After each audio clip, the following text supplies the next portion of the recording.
Have you ever wondered why water boils at 100 degrees Celsius and not at 30 or 200 degrees? This is where our journey begins, delving into the fascinating world of structure-property relationships.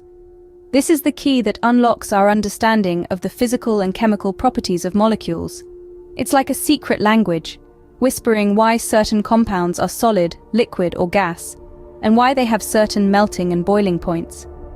In our exploration, we'll be venturing into the realm of dipole moments, where we'll dance with the polarity of molecules. We will also embark on a journey to understand the invisible bonds that hold the molecular world together. The intermolecular and intramolecular forces of attraction, such as hydrogen bonding and van der Waals forces. By understanding these, you'll see the world of chemistry in a whole new light. So, are you ready? Dive in with us as we unravel the secrets of the molecular world. Imagine two kids on a seesaw. What happens if one is heavier than the other? Just as the seesaw tilts, molecules can also tilt towards the side with more weight, or in this case, more electron density. This is the concept of dipole moment, a measure of the separation of positive and negative charges within a molecule. Dipole moment is represented by an arrow pointing towards the more electronegative atom, with a plus sign on the less electronegative end. It's a vector quantity, meaning it has both magnitude and direction. The magnitude of the dipole moment depends on the difference in electronegativity between the atoms and the distance between them. The greater the electronegativity difference and the longer the bond length, the larger the dipole moment. But what does this have to do with the structure of molecules? Well, the structure of a molecule determines the distribution of electrons. In a symmetrical molecule, the dipole moments may cancel each other out, resulting in a non-polar molecule.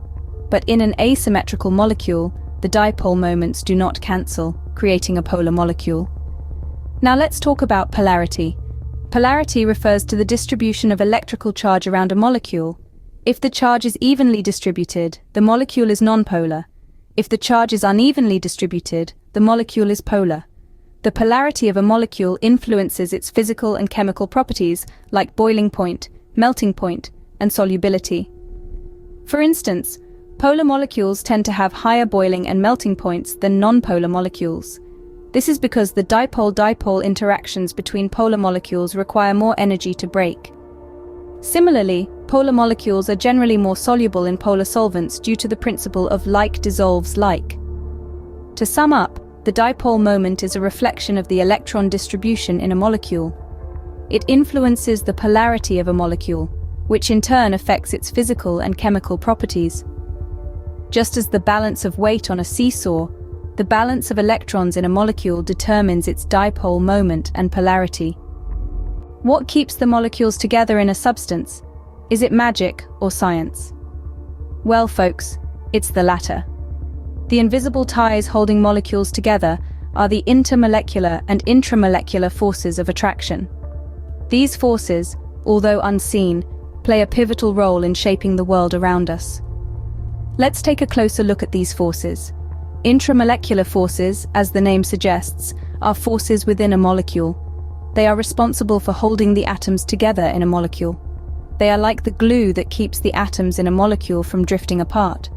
On the other hand, intermolecular forces are the forces between different molecules. They are the reason why substances stick together, why water forms droplets, or why a gecko can climb a wall. Hydrogen bonding is a type of intermolecular force. It occurs when a hydrogen atom is attracted to an electronegative atom, typically nitrogen, oxygen, or fluorine. This bond is much stronger than other kinds of intermolecular forces, and it gives water its unique properties, like its high boiling point and ability to dissolve many substances.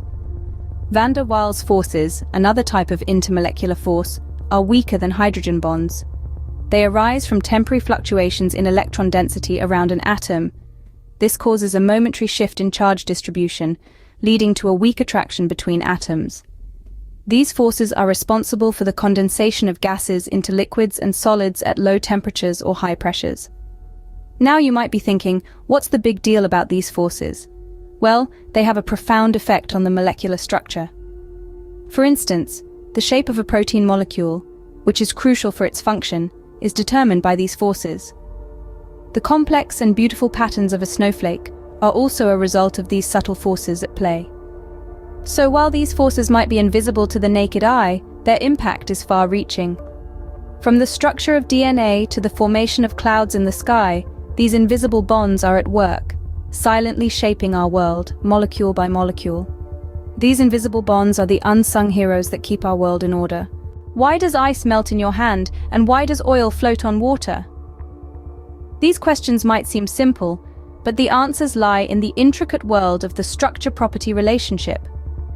This relationship influences the physical state, melting point, boiling point, and solubility of substances. Let's delve a little deeper into these effects.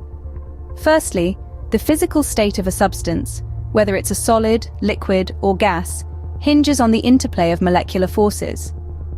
For instance, water molecules have a bent structure and a strong hydrogen bonding that holds them together, making water a liquid at room temperature. But when you hold an ice cube, your hand's warmth disrupts these bonds, causing the ice to melt into water. Next, let's talk about melting and boiling points. These are physical constants that indicate the temperature at which a substance changes from one state to another. The stronger the intermolecular forces, the higher these points will be.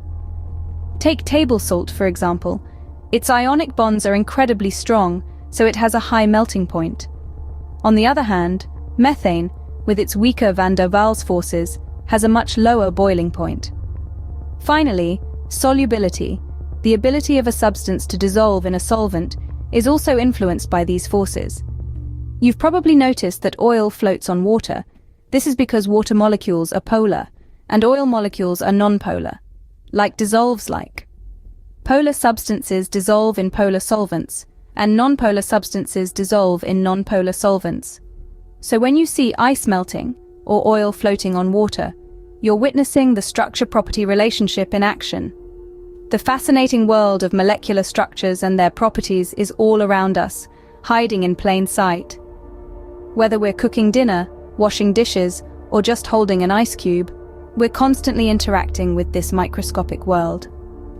The mysteries of everyday phenomena can be explained by understanding the structure-property relationship. So, the next time you see a seemingly simple physical event, remember, there's a whole world of chemistry just beneath the surface. So, why does water boil at 100 degrees Celsius and not at 30 or 200 degrees? This question brings us to the core of what we've explored today. We started our journey by understanding the concept of structure-property relationships in molecules. We peered into the world of molecules, exploring how their structure determines their behavior.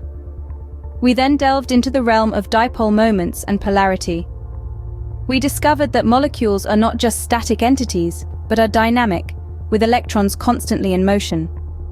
This movement generates a dipole moment, a measure of the molecule's overall polarity. Molecules with larger dipole moments have a stronger charge separation, leading to increased polarity. From there, we transitioned to the invisible bonds that hold molecules together. These include the strong hydrogen bonds and the more subtle van der Waals forces. These forces, although invisible to the naked eye, play a crucial role in determining the structure and behavior of molecules. Hydrogen bonds, for instance, give water its unique properties, while van der Waals forces explain why gases condense into liquids at low temperatures. We then explored how these characteristics, dipole moment, polarity, and forces of attraction, influence the physical properties of molecules. We saw how they determine a molecule's physical state, whether it's a gas, liquid, or solid. We learned that they influence physical constants like the melting and boiling points. For example, the strong hydrogen bonds in water require more energy to break, leading to its relatively high boiling point of 100 degrees Celsius. Finally, we discussed solubility and how the like dissolves like principle emerges from these molecular properties.